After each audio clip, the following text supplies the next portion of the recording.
Is Ten Hag showing too much faith in Marcus Rashford now? Is he in danger of spilling over where, it could really backfire for him? Yeah, because players have to be picked on form. And you go back to the start of last season, Marcus Rashford has shown no form at all. And then you look at Amad Diallo. I think I'm right in saying when he came on in the second half on Sunday, he had more touches in the opposition penalty area in the time he was on the pitch than anybody else in a red shirt. He'd just been named Manchester United's Player of the Month for August. So it was a really harsh decision on him to be dropped. And actually, we were talking to Henry Winter, who was part of our show on Sunday, and he was saying the issue that United have got in that game is they were playing on emotion. And they were, there were moments at the start of the match where actually they were on the front foot and, they were taking the game to Liverpool, but they were sporadic. Liverpool all the way through looked more cohesive in possession. They looked a more organised unit. They looked more of a team.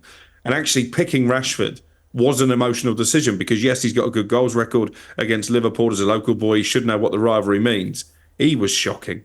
Up until that substitution, and he was lucky to stay on the pitch. All of a sudden, it was like something clicked. Then he thought, right, I better do something here because the fans are not happy that I'm still out here and Garnacho's on the bench. And then he put in 2 wonderful balls. That's an application issue and an attitude issue. That isn't an ability issue. Why isn't he taking players on anymore? Why is he always coming inside when actually Trent Alexander-Arnold isn't the best defender? Have a run at him.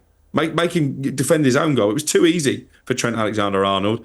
And if Erik Ten Hag has got any gumption, Rashford doesn't start at Southampton. It's Amad and Garnacho. And the thing is, the confidence, I think the reason why Erik's tried to do this is because I think it's going to knock Rashford's confidence even more, which it will.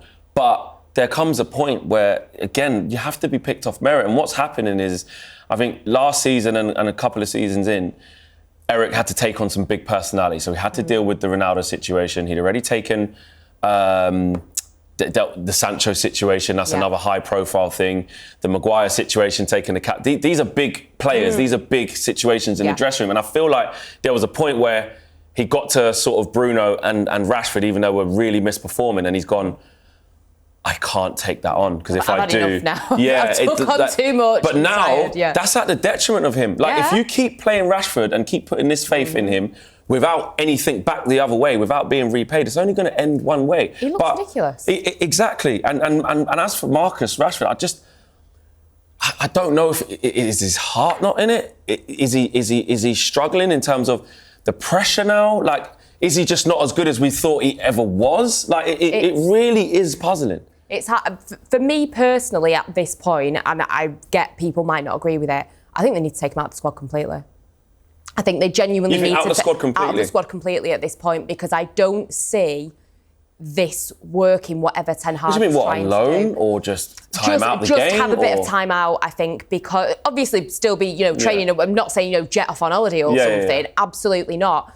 But I just don't think he should be available for selection. You think something's wrong there that's bigger than this? There is clearly. So, I mean, I really believe, and I've probably said this a few times, especially as a Mancunian, I want, and I'm obviously a Man United fan, but I want Marcus Rashford to do well. You ask any Man United fan, I'd be very shocked if there was some that were like, no, don't like him, want him to be rubbish, blah, blah, blah. Everyone is rooting for this guy. It seems like the only person that's not rooting for Marcus Rashford is Marcus Rashford, and I don't understand it, and it is very, very sad to see. I don't know what's going on there. I don't know if he's lost the passion, the desire. I don't know if it's just something to do with being coached under Ten Hag, that things aren't really working. Could Van Nistelrooy step into this bit here now? He knows what it's like to be a forward at Man United, a striker. The pressure's on you every week. You've got to hit the back of the net. He needs to be with him and do some kind of one-to-one kind of sessions. I don't know what it is. But for me, playing Marcus Rashford, starting him for every game, which is what Ten Hag is doing,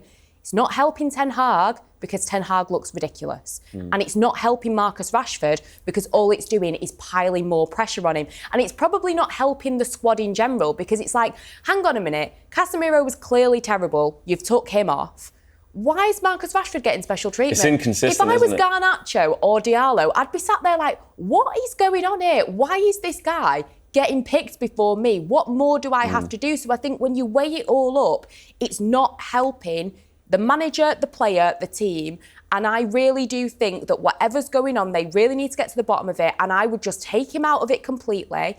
I get there would be a media reaction, but at least then it's not every week talking about it, analysing it, just get him away from it all and figure it out.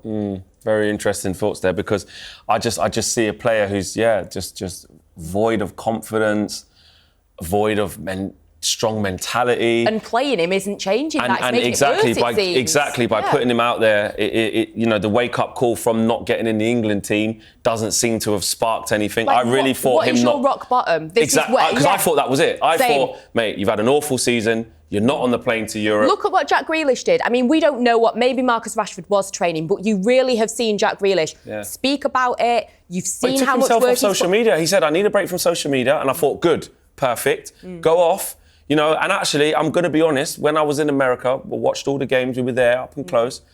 He looked sharp in terms of his fitness. I'm not going to sit here and say, I don't think he applied himself for pre-season, because he was fit, he looked sharp. It was just the finishing touches, the end product, maybe not scoring enough, but he looked sharp. He was going past players. I went, that's interesting. But we've now come to the beginning of the Premier League season, and that mental block still exists. There's something bigger going on, and whether Rashford needs a change of scenery, a change of club, but guess what? Here's the thing. I think his stock has fallen so much, and you look at the state of the economics in the game right now, with so many big clubs not being able to make big moves happen for players on big wages. We've been, stuck with the sins of the past of Manchester United. Yeah. I don't even know where he goes. There isn't even an obvious, Barcelona would have him, now he's fantastic, or Arsenal would take him, would do this, or PSG, that.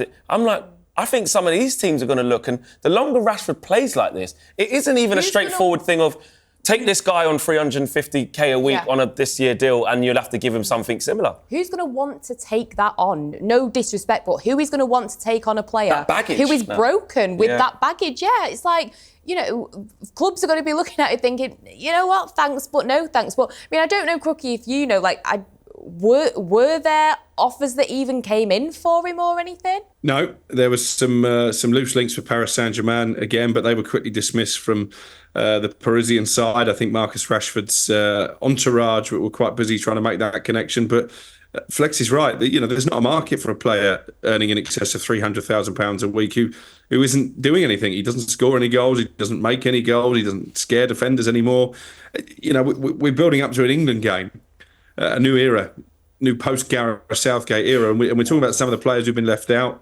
James Maddison, does he deserve to be in there? Nobody's mentioned Marcus Rashford in terms of England. Nobody's shocked at all and can make a case for him being in this England squad. And when you think where he was at the World Cup, which wasn't that long ago, and where he is now, I think it's been a very worrying decline. I've said it before. I love what he did off the pitch during the pandemic. I think when he's on form, there's nobody more exciting at Manchester United. But he needs to look in a mirror and ask himself, have I really done myself justice for over a year now? And the answer is no. You can do all the interviews that you want, claiming that you're being victimised in some way. You can put your social media posts out, claiming that you're being unfairly treated as well. The truth is he isn't. If anything, he's been indulged for far too long by Erik Ten Hag, and that might just be Ten Hag's undoing.